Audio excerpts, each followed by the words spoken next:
Amigos do Face, boa noite para todos. Como eu tinha prometido, eu ia gravar esse vídeo para falar um pouco sobre o que está acontecendo no Brasil.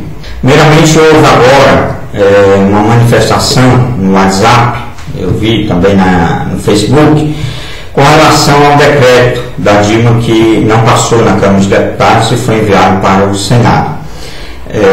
As pessoas estão comemorando, mas eu quero alertar o seguinte: já há alguns dias, se vocês assistiram o hangout que houve entre mim, a Denise e o Flávio Bolsonaro, eu já tinha alertado da dificuldade que esse decreto enfrentaria. Eu não acreditava e continuo não acreditando que esse decreto passe no Senado Federal. Primeiro porque é um decreto que vai mexer com os poderes dos deputados. Seriam os deputados quererem ceder os seus poderes aos presidentes de ONG e aquela turma toda do PT.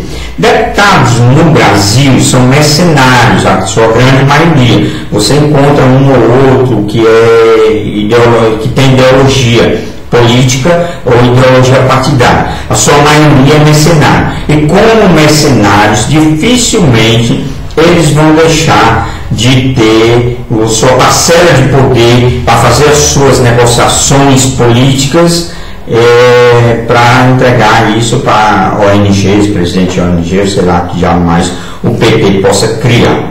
Então o decreto não passou e não vai passar no Senado também. Meus amigos, aquilo que nós mais temíamos aconteceu. Dilma Rousseff foi eleita presidente do Brasil, ou presidenta, como ela costuma dizer. Muito bem. Agora, será que ela foi eleita mesmo? As graves denúncias que se apresentam por todo o Brasil, como comprovações, com fotos das urnas, as urnas quebradas, mostram que existe um grave indício de que as urnas no Brasil tenham sido fraudadas. Então é bom que a comunidade internacional possa atentar para isso. As urnas no Brasil podem ter sido fraudadas. Agora, tem uma outra coisa que eu venho falando já há algum tempo, que as eleições no Brasil não são genuínas. Elas não são genuínas porque você acaba enviando para o Congresso, para as câmaras de vereadores e para as Assembleias Legislativas pessoas que não têm a mínima vocação ou capacidade. Mas eu me lembro do velho Luiz Guimarães, no programa do Jô, quando o Jô questionou que existia bandidos, pessoas com fichas criminais já naquela época, inclusive de assassinatos no Congresso Nacional. E o velho Luiz disse o seguinte: olha, o Congresso Nacional, a Câmara dos Deputados, é a representatividade do povo. Então, se aquele grupo de pessoas, de marginais, se uniram, colocaram lá dentro um representante, é porque eles têm esse direito legal, certo? Porque se organizaram como organização e conseguiram colocar lá dentro um representante.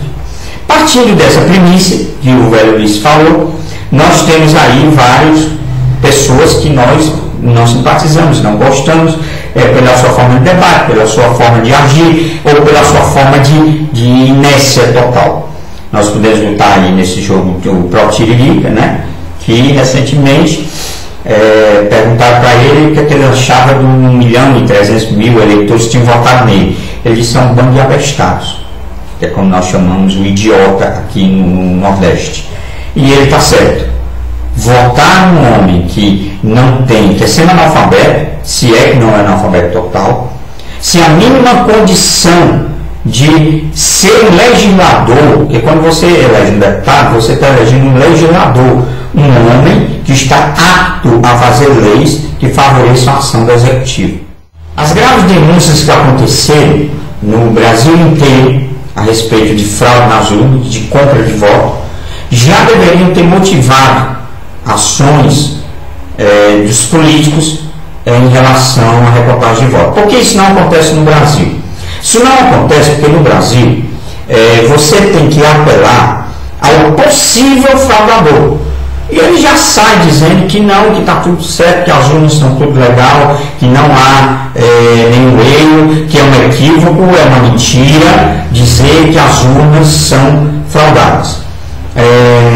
Recentemente eu recebi um dado, eu vou até pesquisar com mais calma para mostrar aqui para vocês, que a quantidade de votos não está batendo, certo? Então existe aí uma possibilidade muito grave de fraude. Agora, eu me pergunto, por que então o principal prejudicado nisso, Aécio Neves, ao invés de começar a contestar essa situação, não faz isso? Então, eu me lembro que há um tempo atrás eu já contestei uma eleição e só tive um voto de um juiz, na época o juiz de segunda instância, no TRE do Ceará, que me deu um voto de que realmente estava errado.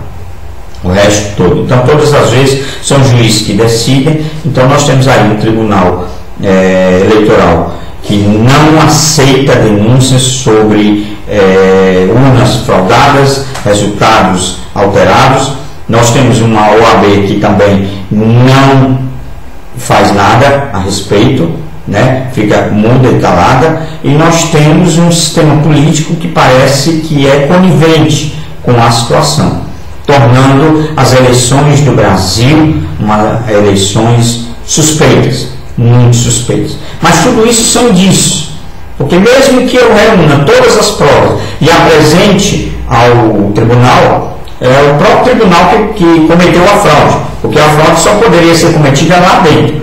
Então o próprio tribunal, se cometeu a fraude, ele vai dizer que não cometeu. Então seria a mesma coisa de eu pegar um bandido roubando e apelar para aquele bandido para que ele não volte mais a roubar, que ele devolva o produto do roubo, certo? Salvo exceção, ele não sofra nenhuma ameaça, ele vai me mandar para aquele lugar.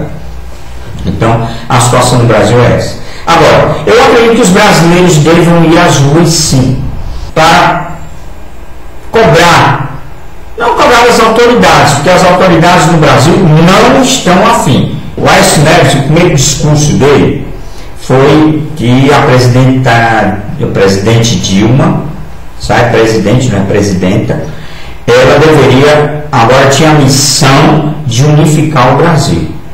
O José Serra, senador eleito por São Paulo, disse que o PSDB não faria uma oposição destrutiva. Então nós temos aí um grupo de políticos que estão interessados, talvez, em fazer alguma negociação. Eu vi recentemente um mapa no Facebook que dividiu o Brasil ao meio, tirando Minas Gerais, que segundo o mapa deveria ser explodido e para fazer uma lagoa, né? Então a divisão do mapa dava o Nordeste como responsável pela eleição de Dilma, Norte e Nordeste, e uma outra área mais ao sul como sendo Aécio Neves.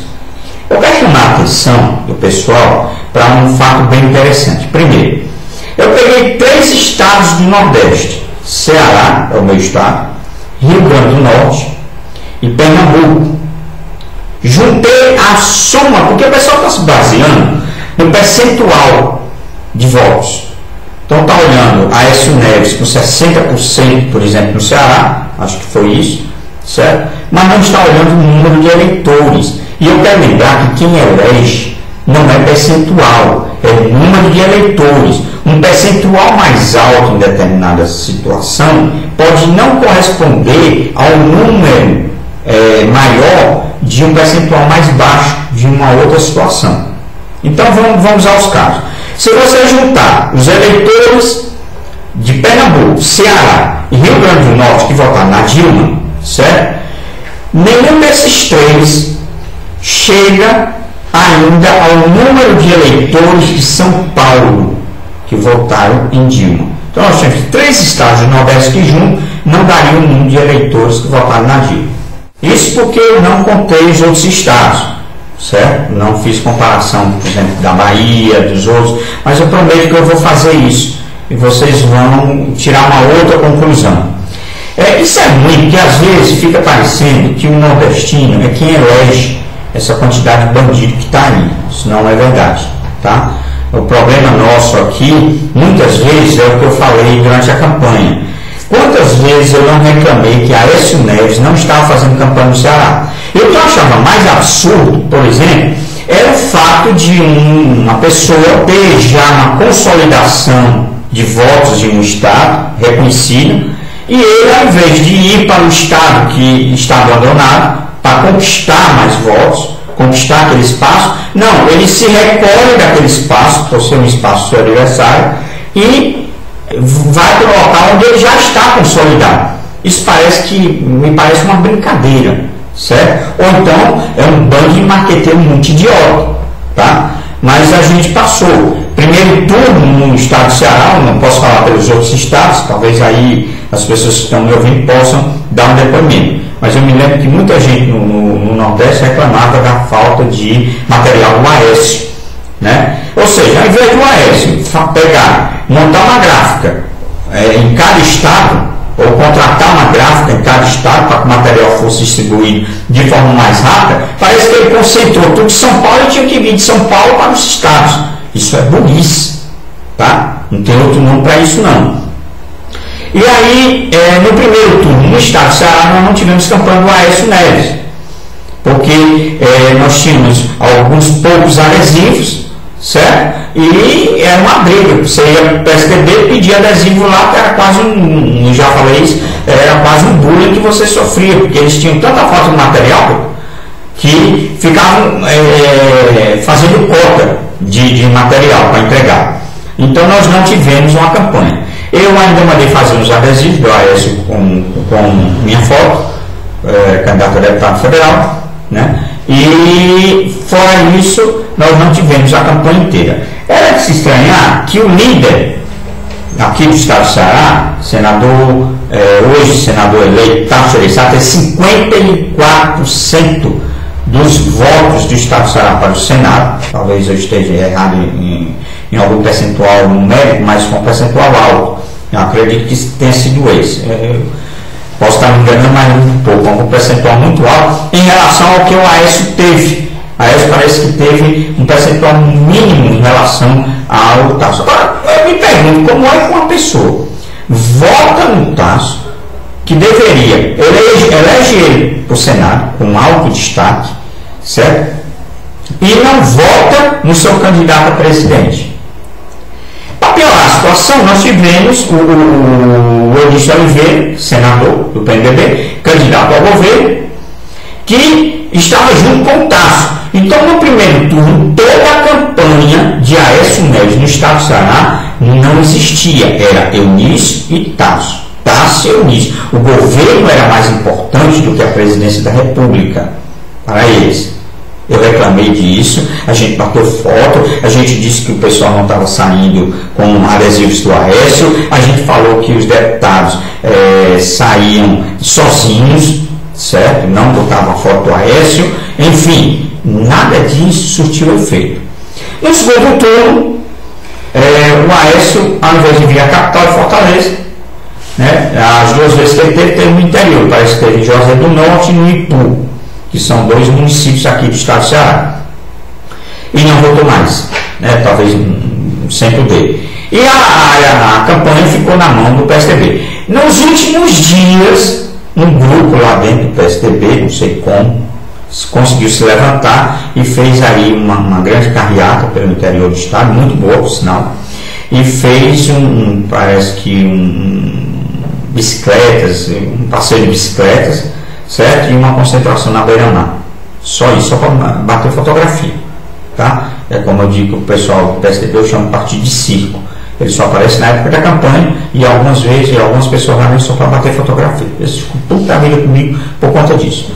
Ou então bater um videozinho, passa 4 anos sem fazer nada, aí faz um videozinho com as bandeirinhas do Aécio, tô aqui, tal, pronto, e fingiu que trabalhou contra o PT. Essa foi a ação do PSDB no estado do Ceará. Primeiro turno foi 0, praticamente 0, e no segundo turno eles apelaram, porque o segundo turno teve até um movimentozinho, como eu falei.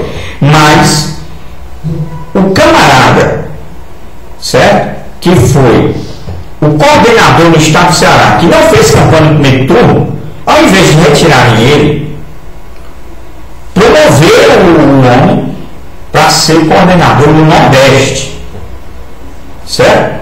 Eu estava olhando no fato, eu posso até estar errado, mas acho que é no Rio Grande do Norte. Eu posso estar sendo leviano e estar falando isso, porque eu também não estou com a informação dele. Mas se eu não me engano, Agripino Maia, do Democrata, é do Rio Grande do Norte. Também foi um descimento, teve votação. Então parece que onde o Aécio tinha coordenadores que absolutamente eram fortes, ele teve uma votação minguada. Então Aécio teve um problema grande.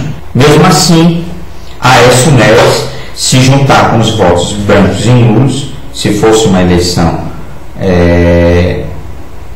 direita, parece que pelas denúncias há uma suspeita muito grave de que não foram, se juntar aqueles que não foram votar, as abstinências, tem também nessas abstinências que não foi comentado, as urnas que quebraram em todo o país, tá? Sem contar as denúncias da biometria, em que as pessoas chegavam e as pessoas tinham sido votadas por elas. Houve várias denúncias pelo Brasil afora. Então, se juntar isso, o PT não tem 50% do país. O país não está dividido em 50%. A oposição a ela, junto com os indecisos que não sabem o que é o governo dela, é maior. Falando em ser maior, aquele mapazinho, eu quero chamar a atenção para aquele mapazinho que dividiu o Brasil ao meio. Começou com a história de movimento separatismo, mas eu enxergo outra coisa ali. Quando eu vi o Zé Serra falando que não fará uma oposição, quando eu vi alguns partidos se juntarem já para trabalhar a presidência da Câmara dos Deputados, eu comecei a entender o seguinte: eu vou arriscar, pode ser que eu erre, né? Eu vou tentar ser aqui um vidente também e tentar algumas previsões. O próximo senador da República, no meu modo de ver, poderá ser José Serra. Aquela divisãozinha daquele mapa, que todos já devem conhecer, para mim vai ser um acordão que vai ser feito entre o PT e o PSDB. Aquela parte azul vai receber uma administração PSDBista, uma administração política e social do PSDB. A ala vermelha vai receber uma administração política e social dentro das diretrizes do PT. Então, para mim, aquele mapa mostra isso. Eu não sei como é que vai ficar Minas Gerais, acho que vai junto com o Nordeste, né? Que, aliás, é o grande sonho do PT tomar 2 estados, que são os 2 estados de resistência, que é Minas Gerais e São Paulo. Já consegui tomar Minas Gerais, tá? Não consegui São Paulo, mas eu volto a dizer, 3 estados do Nordeste, Ceará, Pernambuco e Rio Grande do Norte, deram menos voto a Dilma do que o estado de São Paulo. Então vamos parar com essa paranoia, com essa frescura de dizer que todo mundo aqui votou na Dilma, que todo mundo votou na Dilma, não. Eu, por exemplo, não votei nela, não. Tá? Votei a Aécio Neves. E avisei a todos os erros que estavam sendo cometidos aqui em relação à campanha. E fui ignorado, como sempre. Graças a Deus, parece os indícios de corrupção eleitoral, de fraude nas urnas eleitorais, apareceram. E aí eu pergunto, o que é que vai ser feito? Quando os políticos que são beneficiados por isso daí ignoram essas provas, fica só o povo mesmo, a militância, as pessoas que acreditaram no PSDB, falando nisso daí, certo? O que é que eu posso esperar? Eu posso esperar que haja uma recontagem de voto, que resolva haver uma nova eleição, porque o que precisa no Brasil de novo é uma nova eleição, porque essa eleição foi uma das mais fraudulentas que já aconteceu na história do Brasil. Então, merece o Brasil uma nova eleição. A outra coisa são as denúncias, as graves denúncias contra a presidente Dilma, certo? Mas, e o pedido de intervenção militar? Então eu vou falar um pouco antes sobre o pedido de impeachment dela, certo? Que já aconteceu, está no Congresso, mas não sai das gavetas. Impeachment ou impugnação de mandato é um termo que denomina o processo de cassação do mandato do chefe do Poder Executivo, tá? Pelo Congresso Nacional, pelas Assembleias Estaduais, quando é governador, ou pelas câmaras municipais, no caso de prefeito. A denúncia válida pode ser por crime comum crime de responsabilidade, abuso de poder, desrespeito às normas constitucionais ou votação de direitos pátrios previstos na Constituição.